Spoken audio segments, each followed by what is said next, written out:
हमारी मुकम्मल हो चुकी हैं और आज की हमारी जो नशिस्त है इसमें हम रिवायत नंबर 748 का मुताला करेंगे। ये हज़रत रिफ़ा इब्न राफ़े रज़ी अल्लाह ताला अन्हु, आप इस हदीस पाक के रावी में फरमाते हैं कि जा रजुलन फ़सल्ला फ़िल मस्जिद सुम्मा जा फ़सल्लमा अला नबी सल्लल्लाहु ताला अलैहि वसल्लम। एक शख्स था, उसने नमाज अदा की और नमाज अदा करने के बाद वो हुज़ूर अलैहिस्सलातु वस्सलाम के पास आया तो हुज़ूर अलैहिस्सलातु वस्सलाम की ज़ात शरीफ़ा की खिदमत में सलाम अर्ज़ किया तो फ़क़ाल नबी सल्लल्लाहु ताला अलैहि वसल्लम आइद सलातक। हुज़ूर रहमत आलम सल्लल्लाहु ताला अलैहि वसल्लम आपने फरमाया कि तू अपनी नमाज दोबारा दोहरा, फ़इन्नका लम तुसल्ले, तूने नमाज अदा नहीं की। तो वो कहने लगे फ़क़ाल अल्लिमनी या रसूलल्लाह सल्लल्लाहु अलैहि वसल्लम कैफ़ उसल्ली, ए अल्लाह ताला के रसूल आप मुझे बताएं कि मैं किस तरह नमाज अदा करूं। तो हुज़ूर अलैहिस्सलातु वस्सलाम ने फरमा इज़ा तवज्जहता इलल क़िबलते, जब तेरा मुँह क़िबले की जानिब हो जाए, यानी नमाज के लिए खड़ा और क़िबले की जानिब मुँह कर, तो फ़कब्बिर तकबीर तहरीमा के, सुम्मा क़रा बिउम्मिल कुरान, फिर इस तरह कर के सूरतुल फातिहा पढ़, वमा शा अल्लाह, और जो कुछ अल्लाह ताला चाहे, अन तक़रा फ़इज़ा रकाता फ़जअल राहतैका अला रुकबतैका। आप समझ रहे हैं ना, आप इसमें कोई मुश्किल तो नहीं है। जब तू रुकू करे तो अपनी जो हथेलियाँ हैं ये अपने घुटनों के ऊपर रख, ठीक है। फ़इज़ा रकाता, जब तू रुकू करे तो फ़जअल राहतैका अला रुकबतैका, ये जो तेरे घुटने, इन घुटनों के ऊपर अपनी उंगलियां रख, यानी अपनी उंगलियों से इन घुटनों को पकड़। वमक्किन रुकूअका, वमक्किन रुकूअका, और अपना रुकू आराम के साथ, तसल्ली के साथ, मजबूती के साथ कर। वमदुद ज़हरका, और अपनी पुश्त जो है ना, वमदुद ज़हरका, अपनी पुश्त को दराज कर। फ़इज़ा रफ़अता, और जब तू अपना सर ऊपर उठाए, किससे, यानी रुकू से, फ़अकिम सुल्वका, तो अपनी पीठ को सीधा कर। वरफ़ा रासका हत्ता तरजिअल इज़ामु, हत्ता तरजिअल इज़ामु इला मफ़ासिलिहा, यहाँ तक कि हर जो जोड़ है ना, हर जो जोड़ है, तो ये क्या हो, हड्डियाँ अपने जोड़ों के ऊपर, सॉरी, हर हड्डी क्या हो, अपने जोड़ के साथ जाके मिल जाए। फ़इज़ा सजदत, यहाँ पर लफ्ज़ ये हैं फ़इज़ा सजदत, लेकिन इस तरह नहीं होने चाहिए, यहाँ पर होना चाहिए फ़इज़ा सजदता, जब तू सजदा करे। फ़मक्किन लिस्सुजूद, आराम के साथ, सुकून के साथ, तसल्ली के साथ तू सजदा कर। फ़इज़ा रफ़अता फ़जलिस अला फ़हिज़कल युसरा, फ़हिज़कल युसरा होना चाहिए, फ़हिज़कल युसरा, सुम्मस्ना ज़ालिका फ़ी कुल्लि रकातिन व सजदतिन हत्ता तत्मइन्ना।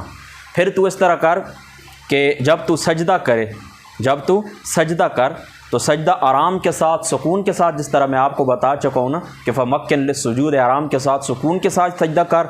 और जब तू सजदे से उठे तो क्या कर, अपनी बाएँ रान के ऊपर बैठ जा। फ़जलिस अला फ़हिज़कल युसरा, अपनी बाईं रान के ऊपर बैठ जा। सुम्मस्ना ज़ालिका फ़ी कुल्लि रकातिन व सजदतिन हत्ता तत्मइन्ना, फिर तू इस तरह करना कि हर रुकू और हर सजदे के दौरान इसी तरह ही कर, यानी हर रकात, आसान सी बात आपको बताऊं, हर रकात जो तू रकात अदा करता है, हर रुकू और हर सजदे के अंदर तू इसी तरह कर, यहाँ तक कि तुझे इत्मीनान हो जाए। अब ये आगे कहते हैं हाज़ा लफ्ज़ुल मसाबी है, ये जो अल्फाज हैं ये मसाबी के हैं। वरवा अबू दाऊद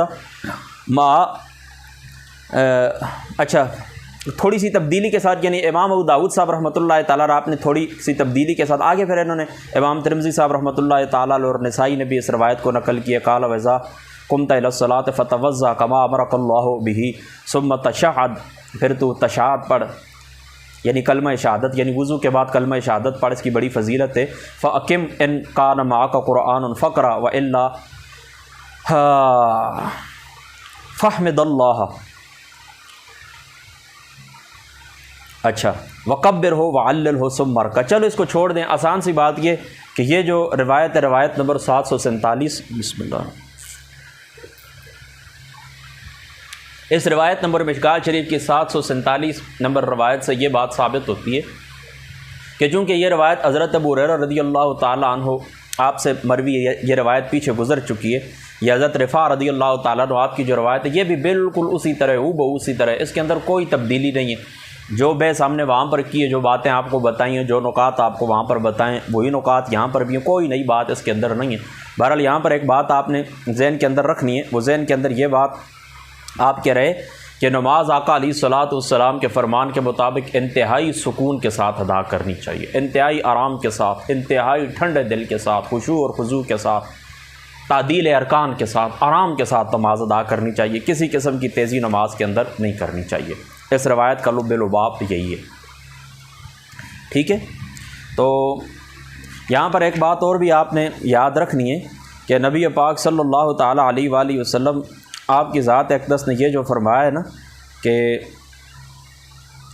तू नमाज अदा कर सुकून के साथ, और फिर जो रवायत के आखिरी अल्फाज है ना, फ़इज़ा कुम्त इलस्सलात फ़तवज़्ज़ा कमा अमरकल्लाहु बिही सुम्मा तशहद फ़अक़िम फ़इन कान माअक क़ुरआनुन फ़क़रा फ़इन कान माअक क़ुरआनुन, तो फ़क़रा जो कुछ तुझे कुरान का ऐसा याद है ना, जो कुछ, तो वो कुरान का ऐसा तू नमाज के अंदर तिलावत कर। यानी अल्हम्दु शरीफ आप पढ़ते हैं ना, सूरह फातिहा शरीफ, उसके बाद कुरान जो कुछ आपको याद है उसमें से आप तिलावत करें। लेकिन साथ ही आका अलैहिस्सलाम ने यह फरमा व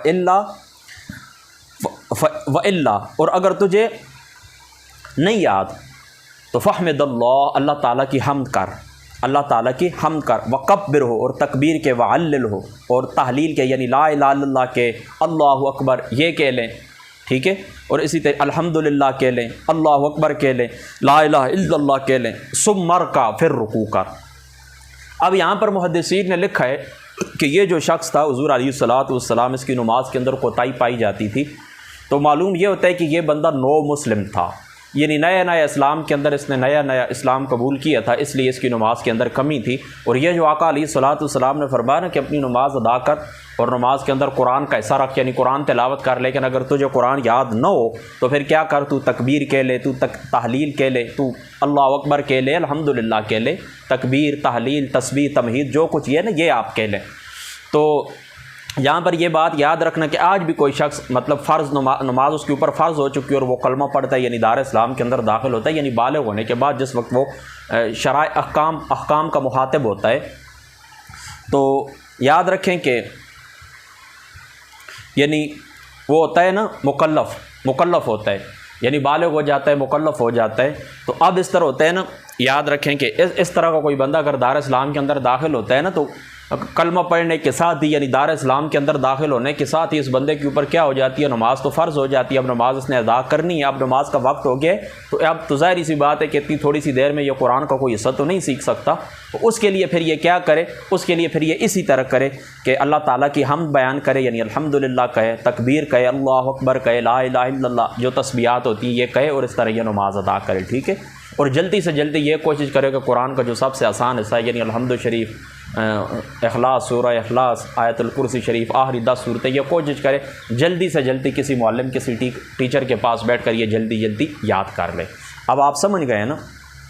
तो यहाँ पर नवाब कुतुबुद्दीन खान देलवी, उसने मिशकात शरीफ की शरह लिखी है, तो उसने यहाँ पर इस मकाम के ऊपर उसने एक बड़ा प्यारा जुमला लिखा है, और वो जुमला आप भी याद कर लें कि उज़र जो होता है ना, उज़र, तो उज़र के वक्त यानी किसी शख्स को कोई उज़र लाहक हो ना, तो उज़र के वक्त जो फ़राइज़ होते हैं ना उनके अंदर भी नरमी की जाती है। फिर अपना ये जुमला उसका याद रख लें नवाब कुतुबुद्दीन खान का, कि उज़र के वक्त क्या होता है, उज़र के वक्त याद रखें कि फ़राइज़ के अंदर भी नरमी की जाती है, फ़राइज़ के अंदर भी नरमी हो सकती है। वरना देखें ना जो चीज़ें इसके ऊपर फ़र्ज़ थी उसकी बजाय क्या आका अलैहिस्सलाम ने फरमा तू ये पढ़ लिया कर, नरमी कर दी उसकी जगह, क्योंकि तुझे आती नहीं, अभी सीखना पड़ेंगी तुझे, तो जब सीख ले तो फिर अपनी लाइन के ऊपर आ जाओ और वो अदा करना शुरू कर दो। तो उज़र के वक्त क्या हो सकता है, फ़राइज़ के अंदर भी नरमी की जा सकती है। लिहाजा देखें ये जो बाज़ लोग इस तरह के कुछ जुमले बोलते हैं, नारामा जुमले होते हैं, बाज़ वक्त कोई शख्स भी बोल देता है, कोई सियासतदान होता है, कोई एंकर होता है, इसी तरीके से कोई मीडिया वर्कर होते हैं, या बाकी कोई प्रोफेसर होते हैं, कोई भी होता है।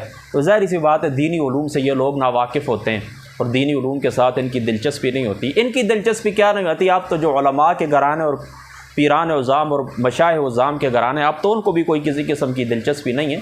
बहरहाल चलो अगर इस तरह हो तो ये उज़र कबूल कर लेना चाहिए। ठीक है, जहालत एक बाकायदा एक उज़र होता है, तो उज़र उनका कबूल कर लेना चाहिए और नरमी करनी चाहिए, और इस किस्म के मामलात में सख्त फतवे देकर और सज़ाओं के मुतालबे करना और इस तरह के मामलात नहीं करने चाहिए, इसके अंदर एहतियात होना चाहिए। ठीक है, बाकी नीयत अल्लाह ताला के सुपुर्द होती है, जो बातिन के मामलात होते हैं ना वो अल्लाह ताला के सुपुर्द होते हैं, नहीं मालूम कि इस बंदे की नीयत क्या थी। बहरहाल इस तरह के इस किस्म के जो लोग होते हैं जो दीनी उलूम से नाबलद होते हैं और नावाकिफ़ होते हैं, तो उनमें इस तरह के जो चीज़ उनको नहीं मालूम, अगर उनके मुंह से कोई इस किस्म का जुमला निकल गया है तो उनसे तहक़ीक़ कर लेनी चाहिए कि इसका तो ये मतलब बनता है, आपकी क्या नीयत थी, आपने क्या कहा था। ठीक है, ये बात आपके जहन के अंदर रहे। आगे बढ़िए। हज़रत फ़ज़ल इब्न अब्बास रज़ी अल्लाह ताला अन्हु, ये हज़रत अब्बास रज़ी अल्लाह ताला अन्हु आपकी औलाद से क़ाल क़ाल रसूलुल्लाह सल्लल्लाहु ताला अलैहि वसल्लम अस्सलातु मसना मसना। हुज़ूर अलैहिस्सलातु वस्सलाम ने फरमाया कि नमाज जो है ये दो दो रकातें, तशहुदुन फ़ी कुल्ल रकातैन, हर दो रकातों में तशहुद पढ़ी जाएगी, व तहश्शुन व तदर्रुन, और इसके साथ ये क्या है, नमाज क्या है, दो दो रकातें, इनमें तशहुद है हर दो रकात के बाद, और इज्ज़ है और न्याज़मंदी है, व तहश्शुन व तदर्रुन, और आज्ज़ी है, व तमस्कुन, और इजहार मस्कनत है, इजहार मस्कनत है। सुम्मा तुक़ने व यदैका, फिर इस तरह करके अपने हाथ उठा, यानी नमाज के बाद, यकूल यानी तरफ़उमा, इनको उठा, इला रब्बिका, अपने रब की तरफ, मुस्तक़बिलन बिबुतूनिहा वजहिका, इला रब्बिका मुस्तक़बिलन बिबुतूनिहा वजहिका, कि इस तरह हाथ उठा रहे अपने रब की जानिब कि हथेलियाँ तेरे चेहरे की तरफ हों। ये जो हथेलियाँ हैं ये तो यानी इस तरह अपने हथेलियाँ जो हैं ये तेरे चेहरे की तरफ होनी चाहिए। व तक़ूलु या रब व मन लम यफ़अल ज़ालिका, और क्या कर तू अपने रब से आजिज़ी का इज़हार कर, अपने रब से तलब कर, अपने रब से मांग।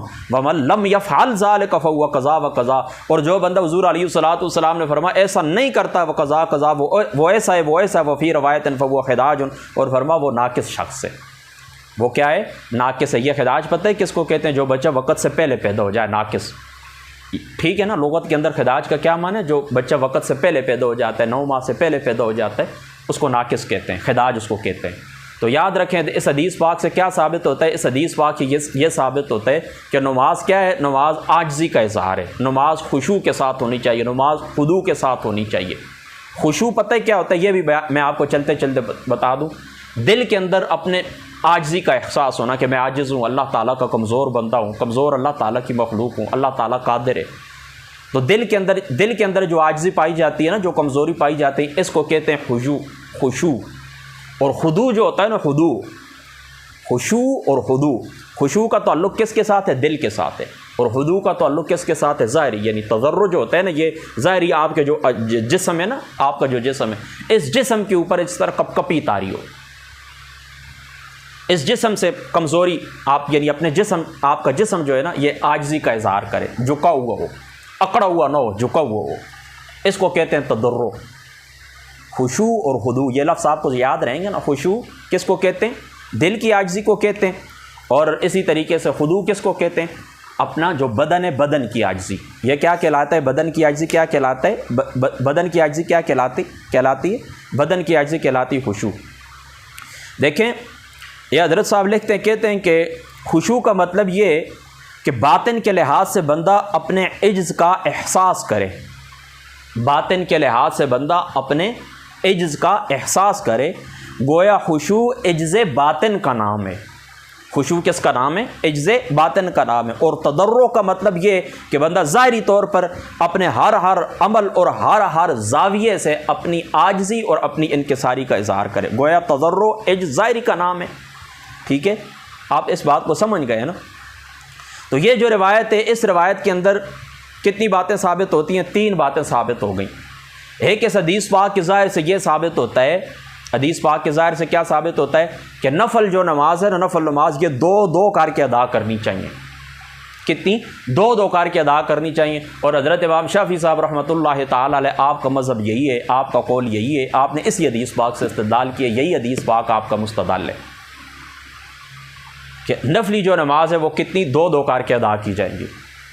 और हज़रत इमाम आज़म अबू हनीफ़ा रज़ी अल्लाह ताला अन्हु आप कहते हैं कि 4-4 रकात करके अदा की जाएगी।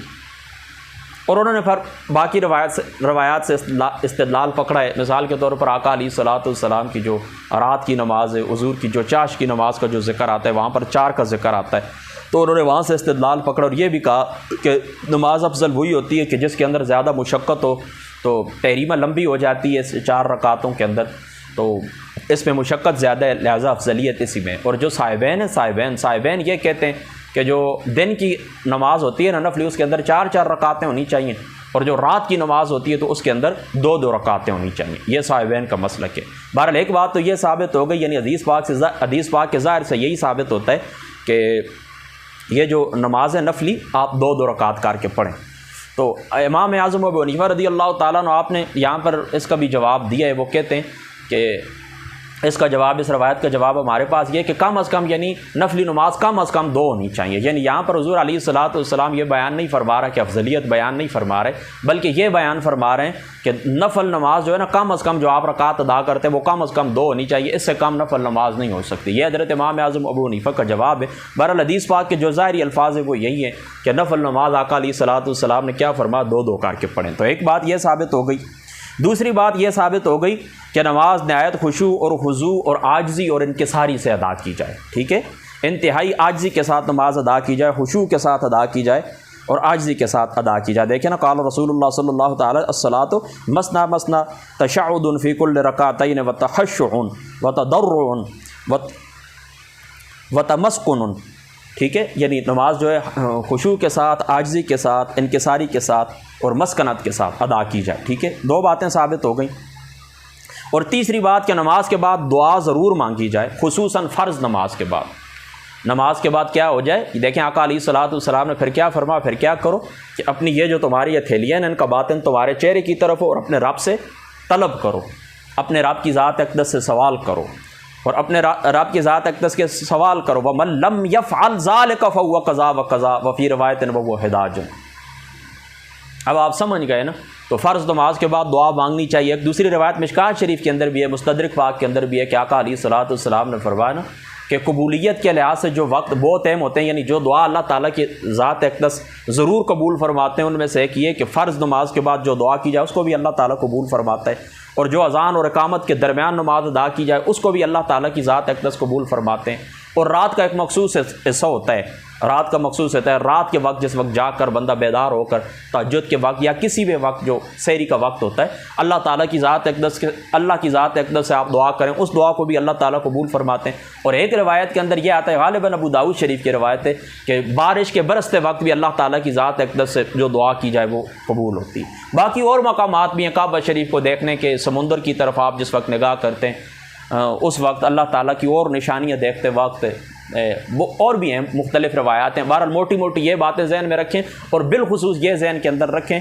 कि फ़र्ज़ नमाज के बाद जो दुआ की जाती है वो कबूलियत का वक्त होता है। अल्लाह ताला की ज़ात अक़दस क्या होता है, उस दुआ को कबूल फरमाते हैं। आजकल अपना हाल देख लें अपने मुक्तदियों का, आइम्मा का, ये क्या करते हैं। नमाज जिस वक्त हम सलाम फेरते हैं ना, तो सलाम फेर के कितना होता है, थोड़ा सा ही वजीफ़ा होता है।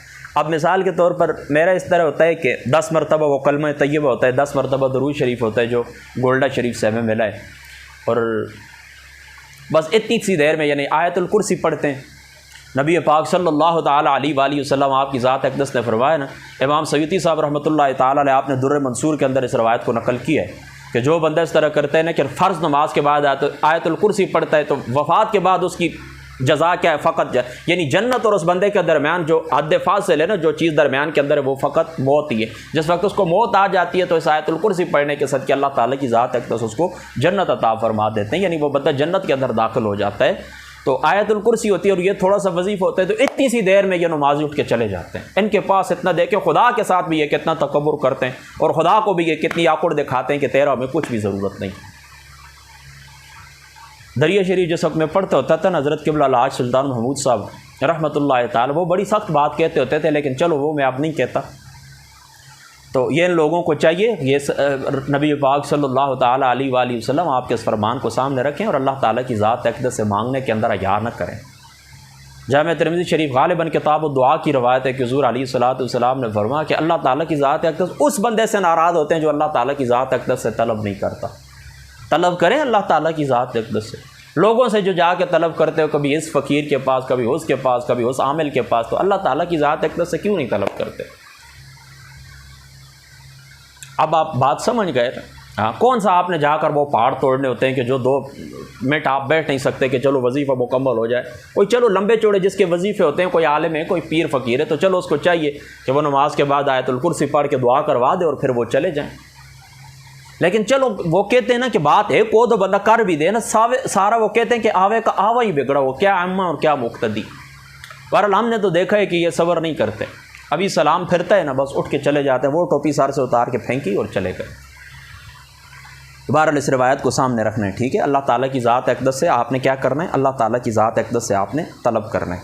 आगे बढ़िए, हज़रत सईद इब्न अल-हारिस रज़ियल्लाहु ताला अन्हु आप फरमाते हैं कि सल्लल्लाहु अबू सईद अल-खुदरी रज़ियल्लाहु ताला अन्हु फ़जहर बित्तकबीर हीन रफ़ा रअसहु मिनस सुजूद, कि इन्होंने तकबीर के वक्त भी इस तरह के बुलंद आवाज़ से तकबीर की है, और जिस वक्त आपने सजदे से सर उठाया है, वहीन सजद वहीन रफ़ा मिनर रकातैन, और 2 रकातों से जिस वक्त ऊपर हुए हैं तब भी, वकाल हा कज़ार आयतुन्नबी सल्लल्लाहु ताला अलैहि वसल्लम, और फरमा कि मैंने आका अलैहिस्सलातु वस्सलाम की ज़ात मुक़द्दसा को इसी तरह ही देखा है। बिस्मिल्लाह रहमान। बात को आप समझें या नहीं समझें कि हज़रत अबू सईद खुदरी रज़ियल्लाहु ताला उन्होंने क्या किया कि तकबीरें, जो तकबीर तहरीमा होती है, सजदे के लिए जाते हैं, सजदे से उठते हैं, 2 रकातों से उठते हैं, बुलंद आवाज़ अल्लाहु अकबर का, यह तकबीरें बुलंद आवाज़ से होनी चाहिए, ठीक है। बुलंद आवाज़ से कहना क्या है? सुन्नत है। सही है ना? बात याद रहेगी ना आपको ना? इसमें भी थोड़ा सा इख्तिलाफ है, सहाबा पाक के ज़माने में भी इख्तिलाफ था। बहरहाल चलो फिर कभी ज़िंदगी रही तो अगर कहीं ये बात आगे आ गई तो कर दूँगा। बहरहाल इस तरह के तकबीरें बुलंद आवाज़ से ही कहनी होंगी, ठीक है। हज़रत इकरमा रज़ियल्लाहु ताला अन्हु, ये हज़रत इब्न अब्बास रज़ियल्लाहु ताला अन्हु आपके आज़ाद करदा ग़ुलाम है, हज़रत इकरमा रज़ियल्लाहु ताला अन्हु, तो ये फरमाते हैं कि सल्लई तो खल्फ़ा शहन बे मक्का था, मैंने एक शह के पीछे मक्का के अंदर नमाज़ पढ़ी। फ़कब्बर सनतैन व इशरीन तकबीरतन, उन्होंने 22 तकबीरें बुलंद आवाज़ से कहीं। फ़कुल्तु लिब्न अब्बास, मैंने अपने अब्बास से कहा अन्नहु अहमकुन, ये तो अहमक हैं, बेवकूफ़ हैं। फ़काला सकेलत का उम्मका, तुझे तेरी माँ रोए, सुन्नतो अबिल क़ासिम सल्लल्लाहु ताला अलैहि वसल्लम, ये तकबीरें बुलंद आवाज़ से कहना क्या है? ये तो हुज़ूर अलैहिस्सलातु वस्सलाम की सुन्नत है। ये 4 रकातों वाली नमाज की बात हो रही है, और ये जो दरमियान के अंदर आप तहियात पढ़ते हैं ना, तशहुद जिसको आप तशहाद कहते हैं, ये जिस वक्त आप ऊपर उठते हैं ना, तो इसकी तकबीर और तकबीर तहरीमों को मिलाएं तो ये जो 4 रकात नमाज होती है ना, ये 22 तकबीरें बनती हैं, ठीक है। आप इसको गिन भी लेना खुद भी। तो ये तकबीरें क्या हैं? बुलंद आवाज़ से आपको कहनी होंगी। आगे बढ़िए, हज़रत अली इब्न हुसैन रज़ियल्लाहु ताला अन्हु आप मुरसलन रवायत करते हैं कि क़ाल कान रसूलुल्लाह सल्लल्लाहु ताला अलैहि वसल्लम युकब्बिरु फ़िस सलात कुल्लमा हफ़ज़ व रफ़ा, हुज़ूर रबी पाक सल्लल्लाहु ताला अलैहि वसल्लम, हुज़ूर सल्लल्लाहु ताला अलैहि वसल्लम नमाज में जब झुकते थे, मतलब ये कि जब हुज़ूर अलैहिस्सलाम रुकू करते थे और जब उठते थे, यानी ऊपर उठते थे हुज़ूर अलैहिस्सलाम, तो तकबीरात कहते थे। फ़लम तज़ल तिल्का सलातुहु सल्लल्लाहु ताला अलैहि वसल्लम हत्ता लकी अल्लाह, हुज़ूर अलैहिस्सलातु वस्सलाम इसी तरह करते थे यहाँ तक कि अल्लाह ताला की ज़ात अक़दस से जाकर मिल गए। यानी पस्त होने से क्या मुराद है? फिर मैं पढ़ देता हूँ ताकि आप कुल्लमा हफ़ज़ युकब्बिरु फ़िस सलात, कान रसूलुल्लाह सल्लल्लाहु अलैहि वसल्लम युकब्बिरु फ़िस सलात कुल्लमा हफ़ज़ व रफ़ा, हुज़ूर ऊपर होते या नीचे जाते, यानी रुकू में जाते या ऊपर जाते, तो आका अलैहिस्सलातु वस्सलाम तकबीरात कहते। फ़लम तज़ल तिल्का सलातुहु, हमेशा इसी तरह ही फरमाते थे सल्लल्लाहु ताला अलैहि वसल्लम हत्ता लकी अल्लाह, यहाँ तक कि वो अल्लाह ताला की ज़ात अक़दस से जाकर मिल गए। वाना अलकमा क़ाल लना इब्न मसूद रज़ियल्लाहु ताला अन्हु, फरमाते हज़रत अलकमा, ये वो अलकमा है कि जिन्होंने हज़रत इब्न मसूद से सुना था, यानी आपसे समाअत की थी।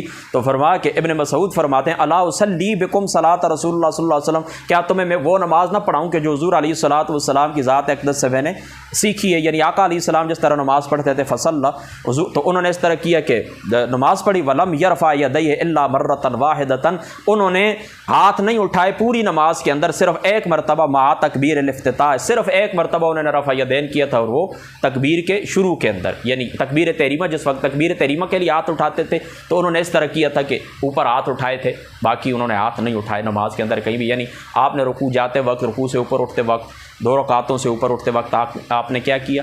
कहीं पर भी आपने रफ़ा यदैन नहीं किया। रफ़ा यदैन किया है तो फ़कत एक जगह, वो तकबीर तहरीमा के वक्त शुरू में, ठीक है।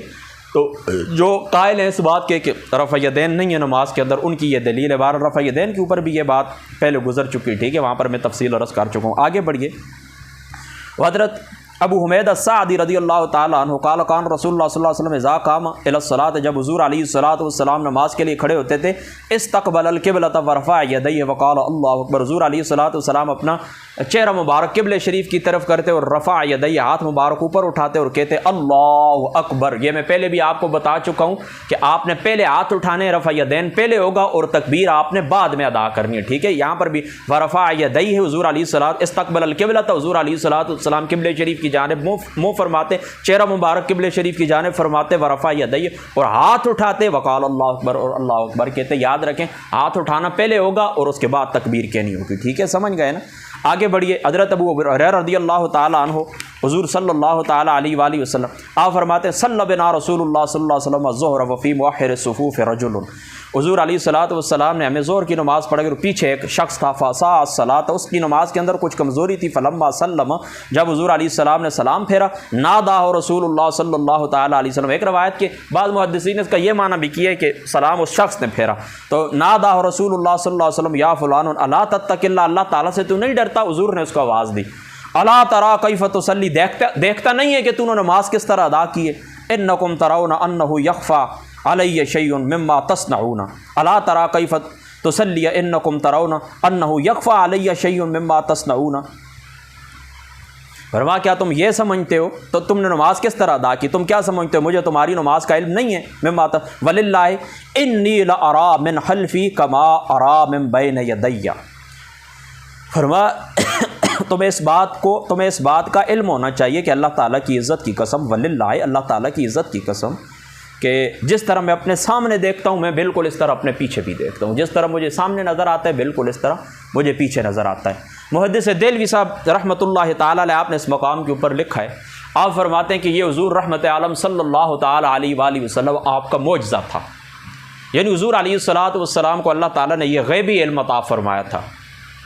क्या फरमाया था? गैबी इल्म अता फरमाया था। आगे फिर आपने एक मिसाल भी दी है कि हुज़ूर अलैहिस्सलातु वस्सलाम की नाका मुबारक एक दफ़ा गुम हो गई थी, तो जो मुनाफिकीन थे उन्होंने ताना दिया था कि ये कैसे अल्लाह ताला के रसूल है, ये तो दावा करते हैं आसमानी खबरों की और इनकी जो नाका मुबारक है ये ऊँटनी मुबारक गुम हो गई है, हुज़ूर अलैहिस्सलातु वस्सलाम को नहीं मालूम।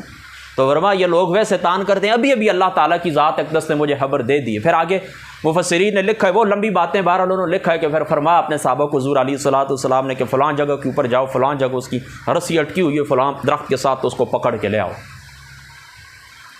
तो ठीक है, फिर क्या मतलब वो क्या साबित क्या करना चाहते हैं हज़रत शेख अब्दुल हक मुहद्दिस देलवी साहब रहमतुल्लाहि ताला अलैह, यानी अल्लाह ताला की ज़ात मुक़द्दसा ने जो उलूम हुज़ूर अलैहिस्सलातु वस्सलाम को अता फरमाएँ वो अता फरमाएँ। अल्लाह ताला की ज़ात अक़दस ने हुज़ूर मोहम्मद मुस्तफ़ा सल्लल्लाहु ताला अलैहि वसल्लम आपको उलूम ग़ैबी अता फरमाए। और ये बात बिल्कुल ठीक है कि पहले एक चीज़ से हुज़ूर अलैहिस्सलातु वस्सलाम वाकिफ़ न हो और अल्लाह ताला की ज़ात अक़दस ने आपको वाकिफ़ कर दिया हो। पहले एक चीज़ की जानिब हुज़ूर अलैहिस्सलातु वस्सलाम की तवज्जो मुबारक न हो, अल्लाह ताला की ज़ात अक़दस ने तवज्जो हुज़ूर अलैहिस्सलातु वस्सलाम की उस जानिब फेर दी हो। क्योंकि नबियों की शान जो होती है ना, अंबिया अलैहिस्सलातु वस्सलाम की जो ज़वात क़ुदसी होती है, ये अल्लाह ताला के उन जलवों के अंदर, अनवार और तजल्लियात के अंदर वो गुम होते हैं, उनको कामिल इस्तिग़राक़ होता है। बहरहाल उनकी जो ड्यूटी होती है ना, फिर ये उन्हीं की शान होती है कि अल्लाह ताला की ज़ात अक़दस ने उनको ये शान अता फरमाई होती है कि वो एक जानिब अगर मुतवज्जे होते हैं तो दूसरी जानिब से वो क्या होते हैं, वो दूसरी जानिब से बेखबर नहीं होते। यानी इस जानिब जो उनकी ड्यूटी हो वो भी मुकम्मल ताल्लुक़ होता है, उसके साथ भी मुकम्मल इलल खल्क़ भी ताल्लुक़ उनका कामिल होता है, इलल खालिक़ भी उनका ताल्लुक़ क्या होता है, कामिल होता है। बहरहाल यहाँ पर ही मुहद्दिस देलवी साहब रहमतुल्लाहि ताला आपने यहाँ पर एक और बात भी लिखी है। आज चूँकि मेरे पास वो अशहतुल लम्हात नहीं है, मैं ज़ुबानी कह रहा हूँ कि आप फरमाते हैं कि बाज़ रिवायात के अंदर, एक दुका नादिर रिवायात के अंदर ये भी आता है कि ये जो हुज़ूर अलैहिस्सलातु वस्सलाम का ये जो पुश्त मुबारक है ना, इस जगह को क्या कहते हैं, यहाँ जहाँ पर मैंने हाथ लगाया हुआ, तो इसके अंदर हुज़ूर अलैहिस्सलातु वस्सलाम की एक आँख मुबारक थी, एक सुराख था कि हुज़ूर अलैहिस्सलातु वस्सलाम पीछे भी देखा करते थे। बहरहाल चूँकि ये बात पाया सबूत तक नहीं पहुँची और ये बात मजबूत नहीं, मतलब हो मौजज़े के तौर पर तो ठीक है, हो भी सकता है, लेकिन ये बात पाया सबूत तक नहीं पहुँची। पाया सबूत तक जो बात पहुँचती और जो कुरान और सुन्नत के मुवाफ़िक है वो यही है कि अल्लाह ताला की ज़ात अक़दस वही के ज़रिए से अल्लाह ताला की ज़ात अक़दस हुज़ूर अलैहिस्सलातु वस्सलाम को इत्तला दे दिया करते थे, ख़बर अता फरमा दिया करते थे। और जो चीज़ ख़बर से मालूम होती है वो इल्म ही कहलाती है। लिहाजा गैब जिस वक्त हुज़ूर अलैहिस्सलातु वस्सलाम को गैबी खबर दी जाती थी तो वो हुज़ूर का इल्म गैब ही कहलाएगा, क्योंकि ख़बर के जो ज़रिए होते हैं ना वो कौन कौन से होते हैं, ये आवाज़ ख़म्स होते हैं, जिनके इल्म के जो ज़राए होते हैं ना वो कौन कौन से होते हैं, आवाज़ ख़म्स होते हैं। हवास खम्स होते हैं। और दूसरा ज़रिया कौन सा होता है? दूसरा ज़रिया होता है ख़बर के ज़रिए से। एक हवास खम्सा के ज़रिए से आप किसी चीज़ को जान लेते हैं, हवास खम्सा के ज़रिए, और ख़बर दे यानी ख़बर देने से भी जो चीज़ मालूम होती है ना, तो वो इल्म ही कहलाता है। तो हुज़ूर अलैहिस्सलातु वस्सलाम को अल्लाह ताला जिब्रील के ज़रिए ख़बर अता फरमा देते थे या डायरेक्ट ऐलान फरमा देते थे। हुज़ूर अलैहिस्सलातु वस्सलाम को आपके क़ल्ब अक़दस के ऊपर नाज़िल फरमा देते थे, तो हुज़ूर अलैहिस्सलाम उसकी ख़बर देते थे। ये हुज़ूर के उलूम ग़ैबिय्या हैं। और हमारे नज़दीक हुज़ूर सैयदना पीर मेहर अली शाह साहब रज़ियल्लाहु ताला अन्हु आपने लिखा है, आप फरमाते हैं कि हुज़ूर अली इस फतावा मेरी को आप उठा के देखें कि हुज़ूर अलैहिस्सलातु वस्सलाम की ज़ात मुक़द्दसा के ऊपर आलिमुल ग़ैब का इत्तलाक़ भी दुरुस्त है। बहरहाल मुख्तात जो उलमा है ना, मुख्तात उलमा इकराम, उन्होंने यही लिखा है कि हुज़ूर अलैहिस्सलातु वस्सलाम को मुत्तले अलल ग़ैब कह दिया जाए। अब आप समझ गए ना। तो यहाँ पर पहुँच कर इस तरह करते हैं कि हमारा